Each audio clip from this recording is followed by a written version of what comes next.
Gujarati number 1 news channel news 18 Gujarati હું છું સિદ્ધાર્થ ધોળકિયા। સમાચારની શરૂઆત વાવાઝોડાની ઘાતક અસરથી।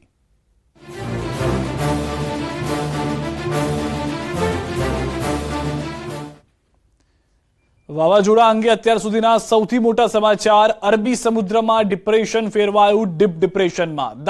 દક્ષિણ પશ્ચિમ પોરબંદરથી 1050 કિલોમીટર દૂર છે। 6 કલાકમાં વાવાઝોડું બનવાની શક્યતા છે।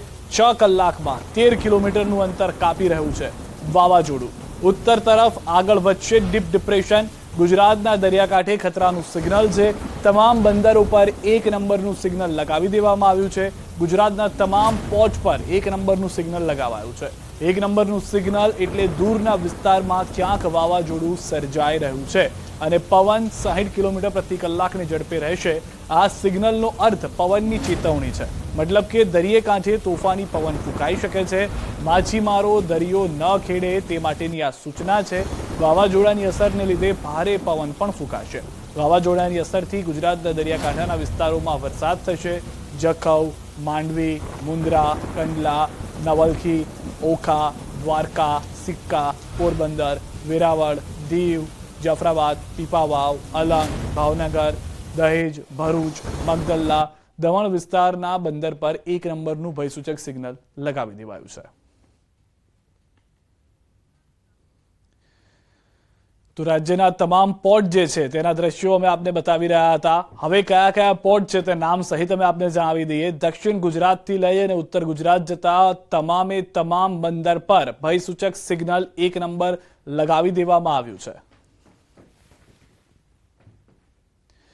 તો 1 નંબરથી લઈને 11 નંબર સુધીના અલગ અલગ સિગ્નલ છે। કયા સિગ્નલનો શું મતલબ છે તે પણ અમે આપને જણાવી રહ્યા છીએ। જ્યારે હાલમાં 1 નંબરનું સિગ્નલ લગાવવામાં આવ્યું છે। વધુ ખતરો હશે તો 11 નંબર સુધીના સિગ્નલ લગાવવામાં આવી શકે છે। વાવાઝોડાને લઈને સૌથી મોટા સમાચાર। ગુજરાતના દરિયાકાંઠે ટકરાઈ શકે છે વાવાઝોડું। અલગ અલગ મોડલના આધારે અનુમાન 3માંથી 2 મોડલનો દાવો। ગુજરાતના કાંઠે ટકરાઈ શકે છે વાવાઝોડું।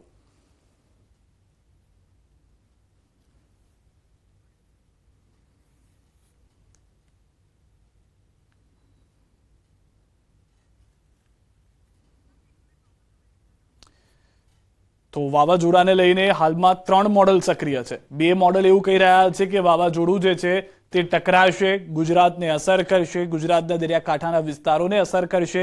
જ્યારે 1 મોડલ એવું કહી રહ્યું છે કે ગુજરાતને ગંભીર અસર નહીં કરે અને વાવાઝોડું ફંટાઈ જશે। તો 3માંથી 2 મોડલ પ્રમાણે અંદાજિત 12 થી 14 જૂનની વચ્ચે 13મી જૂન દિવસમાં અથવા તો રાત્રિ સુધીમાં વાવાઝોડું ટકરાઈ શકે છે। ગુજરાતના ફક્ત દક્ષિણ ગુજરાત કે સૌરાષ્ટ્ર અથવા તો દરિયા કિનારાના વિસ્તારોને જ નહીં પરંતુ ઉત્તર ગુજરાત અને મધ્ય ગુજરાતના વિસ્તારોને પણ ઝપેટમાં લઈ અને ગુજરાતની અંદર આવી શકે છે। જે રીતે તાવતે નુકસાન કર્યું હતું તેવું પણ કદાચ જોવા મળી શકે છે। તો વાવાઝોડાને લઈને સૌથી મોટી અપડેટ કે જેમાં 3 અલગ અલગ મોડલ। 1 મોડલ કહી રહ્યું છે કે વાવાઝોડું નહીં ટકરાય, પરંતુ બાકીના 2 મોડલનું કહેવું છે કે વાવાઝોડું ટકરાશે અને ટકરાશે જ। ગુજરાત ઉપર આ મુસીબત લઈને આવી શકે છે। 2 મોડલ જે કહી રહ્યા છે કે ગુજરાત પર આ વાવાઝોડું ટકરાશે તેની વાત કરી લઈએ। 9મી તારીખથી આઇકોન મોડલની જો વાત કરીએ તો જે પરિસ્થિતિ આપ જોઈ રહ્યા છો, વાવાઝોડું ખૂબ જ નજીક આવી ગયું છે ભારતના જે રાજ્યો છે દરિયા કિનારા તેની। આ વાવાઝોડાના કારણે પરિસ્થિતિ એ થઈ રહી છે કે પ્રચંડ પવન ફૂંકાઈ રહ્યો છે, ભારે પવન ફૂંકાશે। ઝડપ જે છે ખૂબ જ વધી ગઈ છે। જે રીતે ઝડપથી વાવાઝોડું પણ આગળ આવી રહ્યું છે, સૌથી વધારે ચિંતાની વાત ગુજરાત માટે છે। વાવાઝોડું ટકરાઈ શકે છે ગુજરાત સાથે। આઇકોન મોડલ જે કહી રહ્યું છે વાવાઝોડું તે જણાવી રહ્યું છે તે પ્રમાણે જે મોટા ભાગના દરિયા કિનારાના ભારતના વિસ્તારો છે તેનાથી તો થોડું ઘણું બચીને વાવાઝોડું આવી જશે ઉપર, એટલે કે ઉત્તર તરફ, પરંતુ આ જે રાજ્યો બચી ગયા છે તેનું નુકસાન કદાચ ગુજરાતને ભોગવવું પડે તેવું પણ થઈ શકે છે। જે રીતે વાવાઝોડું ઉપર જશે, હાલમાં તારીખ છે 11મી, 11 બાદ 12મી તારીખ સુધીમાં જેમ જેમ વાવાઝોડું ઉપર જાય છે ગુજરાત પર સંકટ વધી શકે છે। આઇકોન મોડેલ પ્રમાણે વાવાઝોડું ગુજરાતના દક્ષિણ વિસ્તારને પસાર કરતું સૌરાષ્ટ્ર દક્ષિણ સુધી આવી જાય છે અને ગુજરાતના મોટા ભાગના વિસ્તારોને નુકસાન કરી શકે છે। દ્રશ્યોમાં અમે આપને બતાવી રહ્યા છીએ, આ ગુજરાતનો નકશો છે અને ગુજરાતના દરિયા કિનારાના વિસ્તારો દ્વારકા, પોરબંદર, કેશોદ, વેરાવળ, કોડીનાર, ઉના, રાજુલા, જુનાગઢ નામ આપો આપ જિલ્લાનું, ને એ જિલ્લાને જો ના ધરાય તો નસીબ. કારણ કે આઇકોન મોડલ પ્રમાણે વાવાઝોડું ગુજરાતને ફક્ત દરિયા કિનારાના વિસ્તારોને નહીં પરંતુ ગુજરાતને ચીરતું બહાર જતું જોવા મળશે. પરિસ્થિતિ છે 13મી જૂનની આ પરિસ્થિતિ છે, ગુજરાતની અંદર ઘૂસી જાય છે, ન ફક્ત દરિયા કિનારાના વિસ્તારોને પરંતુ ત્યારબાદ આગળ જતા જતા ઉત્તર ગુજરાતને પણ ચીરતું આ વાવાઝોડું જતું જોવા મળશે. ખંભાળિયા, જામનગર, કાલાવાડ, જેતપુર, ગોંડલ, રાજકોટ, ધ્રોલ, દ્વારકા તમામ સૌરાષ્ટ્રના એવા વિસ્તારો છે કે જ્યાં આગળ અસર જોવા મળી રહી છે. અને જેમ જેમ આ વાવાઝોડું આગળ જતું જશે તેમ તેમ વધુ નુકસાન કરતું જશે ગુજરાતના મોટા ભાગના વિસ્તારોને. તો આઇકોન વાવાઝોડું મોટા ભાગના જિલ્લાઓને ગુજરાતને ઝપેટમાં લઈ રહ્યું છે. ફક્ત અહીંયા સુધી સીમિત નથી. આપ આ દ્રશ્યો જોશો તો અહીંયા પણ ભારે પવન જોવા મળી રહ્યા છે. નડિયાદ, અમદાવાદ, કડી, કપડવંજ, રાધનપુર, પાટણ, એટલે કે વાવાઝોડું હશે ગુજરાતના દરિયા કિનારાના વિસ્તારો પર, પરંતુ જે રીતે તાવતે અસર કરી હતી, હિટ થયું હતું દરિયા કિનારાના વિસ્તારો પર, અસર થઈ હતી મધ્ય ગુજરાતના અનેક વિસ્તારો પર, તો તેવું પણ થઈ શકે છે. જે 3માંથી 2 મોડલ અને જે આઇકોન મોડલ કહી રહ્યું છે તે પ્રમાણે વાવાઝોડું હિટ થઈ રહ્યું છે. વાત કરીએ ECMFW મોડલની. આઇકોન મોડલ બાદ આ બીજું મોડલ એ છે કે જે કહી રહ્યું છે કે ગુજરાત સાથે વાવાઝોડું ટકરાશે. વાવાઝોડાની જે ગતિ છે તે પણ ભારે જોવા મળી રહી છે. દ્રશ્યોમાં પણ આપ જોઈ રહ્યા છો. આ 10-11 તારીખની આસપાસની હલચલ. 9 તારીખે વાવાઝોડું અરેબિયન સીમાંથી આવી રહ્યું છે, અરબી સમુદ્રમાંથી આવી રહ્યું છે અને ભારત તરફ જવાનો પ્રયાસ કરશે. ભારતના મોટા ભાગના જે રાજ્યો દરિયા કિનારાના છે તે સુરક્ષિત જોવા મળી રહ્યા છે. ત્યાં આગળ એટલી મોટી હલચલ નહીં થાય. વધારે પવન પ્રચંડ હશે, વરસાદનું કદાચ જોખમ હોઈ શકે છે, પરંતુ ગુજરાત ચિંતામાં છે. કારણ કે જેમ જેમ આ વાવાઝોડું આગળ આવી રહ્યું છે, મોટા ભાગના ગુજરાતના જે દરિયા કિનારાના વિસ્તારો છે, જિલ્લાઓ છે, શહેરો છે, તેને અસર કરી શકે છે. તારીખ છે 12મી અને 12મી તારીખ સુધીમાં આ મોટા ભાગના દક્ષિણ ગુજરાતના જે વિસ્તારો છે તેને અને દક્ષિણ સૌરાષ્ટ્રના જે વિસ્તારો છે જેમાં રાજકોટ, પોરબંદર સહિતના વિસ્તારો છે તેને અસર કરી શકે છે. તારીખ આપ જોઈ લો, 14મી તારીખની આ અસર છે કે જે ગુજરાતના મોટા ભાગના જે દરિયા કિનારાના વિસ્તારો છે તેને સ્પર્શતું નીકળી શકે છે તેવી શક્યતા છે. બીજા મોડલ પ્રમાણે પણ બીજું મોડલ આ કહી રહ્યું છે અને મોટા ભાગના વિસ્તારોને ટચ કરતું, ગુજરાતને ચીરતું બહાર નીકળી જશે અથવા તો પાકિસ્તાન તરફ જશે, પરંતુ ગુજરાતને અસર કરતું અહીંયાથી જોવા મળી રહ્યું છે સ્પષ્ટપણે. એટલે કે ઉત્તર ગુજરાત, મધ્ય ગુજરાત સહિત અનેક વિસ્તારોને તેની અસર થઈ શકે છે. બંને મોડલ કહી રહ્યા છે કે વાવાઝોડું ટકરાઈ શકે છે. હવે વાત કરીએ ત્રીજા મોડલની. 2માંથી ફક્ત એક પોઝિટિવ પાસું, સકારાત્મક પાસું એ છે કે આ મોડલ GFS જે છે તે કહી રહ્યું છે કે ભાઈ હવે જે વાવાઝોડું છે એ ગુજરાતને અસર નહીં કરે, દેશને અસર નહીં કરે. તે કદાચ પાકિસ્તાન તરફ અથવા તો ઓમાન તરફ ફંટાઈ જશે. પરંતુ આ વાવાઝોડાને લઈને જે 3 અલગ અલગ મોડલ જે શક્યતાઓ દર્શાવવામાં આવી રહી છે તેમાં જો GFS નું આ જે વાવાઝોડાનું મોડલ છે તે લાગુ થાય તો નુકસાની ચોક્કસથી થશે, પરંતુ ગુજરાત માટે ઓછી હશે, અન્ય દેશ માટે વધારે હશે, ભારત માટે ઓછી હશે, મસ્કત માટે વધારે હશે. પરિસ્થિતિ અહીંયા પણ એ છે કે આ વાવાઝોડું એમ માફ નહીં કરી દે, ગુજરાતને થોડું ઘણું અસર કરતું જશે, પરંતુ આશા રાખવામાં આવે કે GFS મોડલ જે બતાવી રહ્યું છે વાવાઝોડું તે પ્રમાણેનું રહે છે તો ભારતના મોટાભાગના દરિયા કિનારાના વિસ્તારો અને ખાસ કરીને આપણું ગુજરાત બચેલું રહેશે, તેટલી ભારે નુકસાની સહન નહીં કરવી પડે.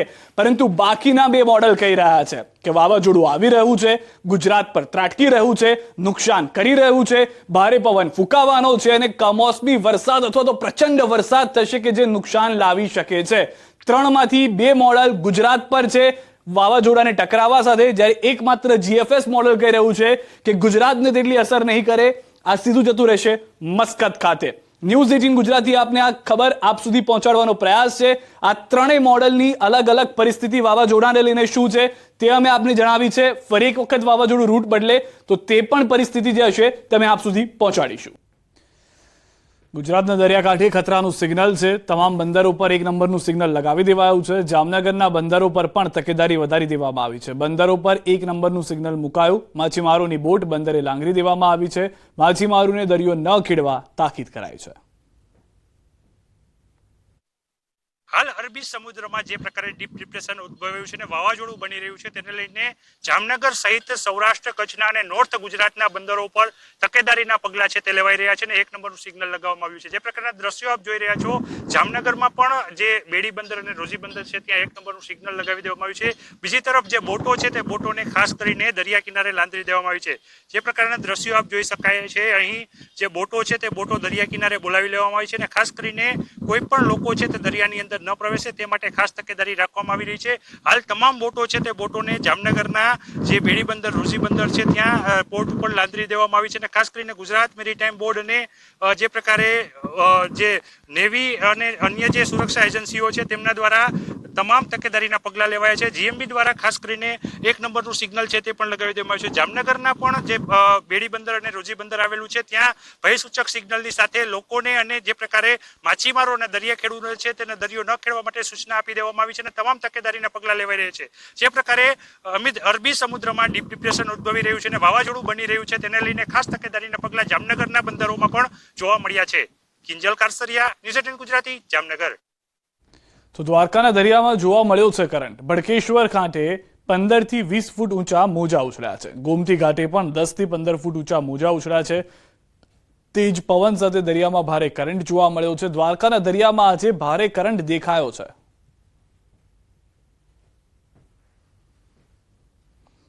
અમરેલીના જાફરાબાદ બંદર પર પણ 1 નંબરનું સિગ્નલ લગાવાયું છે। માછીમારોને દરિયો ન ખેડવા સૂચના આપી દેવામાં આવી છે। મોટાભાગની બોટ જાફરાબાદ અગાઉ પહોંચી ગઈ છે। દરિયાકાંઠે ચેતવણી માટે 1 નંબરનું સિગ્નલ લગાવાયું છે। તો જૂનાગઢના માંગરોળમાં પણ દરિયા કિનારે લગાવાયું છે 1 નંબરનું સિગ્નલ। માંગરોળના દરિયામાં દેખાયો છે જોરદાર કરંટ। તમામ માછીમારોને પોતાની બોટ, હોડીઓ બહાર કાઢી લેવા સૂચના આપી દેવામાં આવી છે।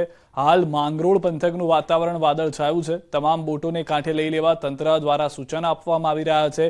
સાવચેતીના પગલે માછીમારોને દરિયામાં નહીં જવા પણ સૂચના આપી દેવાઈ છે।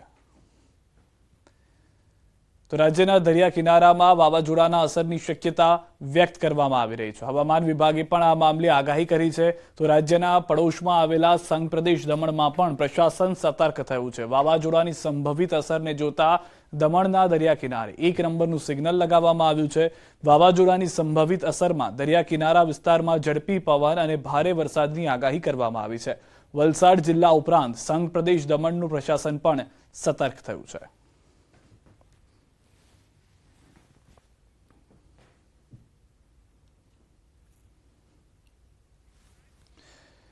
કચ્છના દિલીપ આહિર આપઘાત કેસમાં મોટો ખુલાસો થયો છે। અન્ય એક મહત્વના સમાચાર, આપઘાત કેસમાં હની ટ્રેપની ઘટના સામે આવી છે। પોલીસ તપાસમાં સમગ્ર ઘટનાનો પર્દાફાશ થયો છે। કુખ્યાત મનીષા ગોસ્વામી દ્વારા જેલમાં બેઠા બેઠા હની ટ્રેપનો કારસો રચાયો હોવાનો ખુલાસો થયો છે। મનીષાએ દિવ્યા ચૌહાણ મારફત દિલીપ આહિર સાથે સોશિયલ મીડિયા પર વાતો શરૂ કરી હતી। દિલીપ આહિરને વિશ્વાસમાં લીધા બાદ હોટલમાં બોલાવી શારીરિક સંબંધ બાંધી હની ટ્રેપમાં ફસાવીને 4 કરોડ રૂપિયાની ખંડણી માંગવાનો કારસો રચાયો હતો। ફરિયાદી દિવ્યા ચૌહાણે દિલીપ વિરુદ્ધ એટ્રોસિટી મુજબ કેસ નોંધાવતા તપાસ શરૂ થાય તે પહેલા જ દિલીપ આહિરે આપઘાત કરી લીધો હતો। સમગ્ર મામલે પોલીસે કુખ્યાત મનીષા ગોસ્વામી સહિત 9 લોકો વિરુદ્ધ ફરિયાદ નોંધી તપાસ હાથ ધરી છે।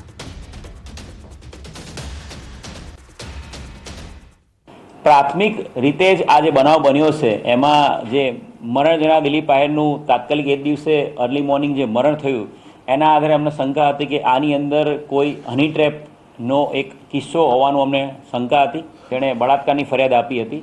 એ દિવ્યા ચૌહાણ પોતાના મિત્ર અજય પ્રજાપતિ અને એનો જે મિત્ર છે અજય પઠાણ એના થ્રુ સીધા જ મનીષા ગોસ્વામીના સંપર્કમાં આવી હતી। પ્રોપર્ટી છે, એનું જે ટોટલ એસેટ છે એની જાણકારી હોવાના કારણે એ લોકોએ દિલીપ આહિરને ટાર્ગેટ કર્યો હતો। મનીષા ગોસ્વામીએ આ દિવ્યા ચૌહાણ મારફત એની સાથે ચેટિંગને સ્ટાર્ટ કરાવ્યું હતું। એનો વિશ્વાસ કેળવશે અને પછી ભુજ આવીને એને કોઈ હોટલમાં લઈ જઈને એની સાથે આણે શારીરિક સંબંધ બાંધ્યા છે એવી રેપ કેસની ખોટી ફરિયાદ આપશે અને ફરિયાદ નહીં કરવા માટે એનો 4 કરોડ રૂપિયાની ડિમાન્ડ કરશે। જે આરોપી છે દિવ્યા ચૌહાણ અને અજીત સમા, આ બંનેની ધરપકડ કરી લેવામાં આવી છે। તપાસ ક્રાઇમ બ્રાન્ચ પીઆઈને સોંપવામાં આવી છે। બંનેની ફોર્મલ અરેસ્ટની કાર્યવાહી કરવામાં આવશે। આ ઉપરાંત એક મહિલા જે છે એ જેલમાં મનીષા ગોસ્વામી સાથે હતી, જે હમણાં ઇન્વોલ્વમેન્ટ આ ગુનામાં છે, એની પણ હાલ અમે કસ્ટડી મેળવી લીધી છે, અમારી પાસે છે। આણંદથી સમાચાર મળી રહ્યા છે। ઉમરેઠમાં સગીરાની છેડતી મામલો, આવેદનપત્ર અને રેલી બાદ અધિકારીઓ હરકતમાં આવ્યા। ઉમરેઠ પીએસઆઈ પાસેથી તપાસ આંચકી લેવાઈ છે। સમગ્ર કેસની તપાસ સીપીઆઈને સોંપાઈ છે। સગીરાની છેડતીની ફરિયાદ દાખલ કરવા અપાઈ છે બાહેધરી। ઉમરેઠ સંઘર્ષ સમિતિ સાથે ડીવાયએસપી પ્રાંત અધિકારીએ કરી બેઠકમાં ઉમરેઠ સંઘર્ષ સમિતિને અપાઈ ખાતરી। એમણે આવેદનપત્રમાં જે પણ વિગતો દર્શાવી છે એ વિગતો ધ્યાને લઈ અને કલેક્ટર સાહેબ અને એસપી સાહેબને એનાથી અવગત કરાવવામાં આવશે અને કાયદા અનુસાર જે પણ કાર્યવાહી કરવાની થતી હશે એ હાથ ધરવામાં આવશે। હાલ રોકાઈશું એક વિરામ માટે। આપ જોડાયેલા રહો ન્યૂઝ 18 ગુજરાતી સાથે।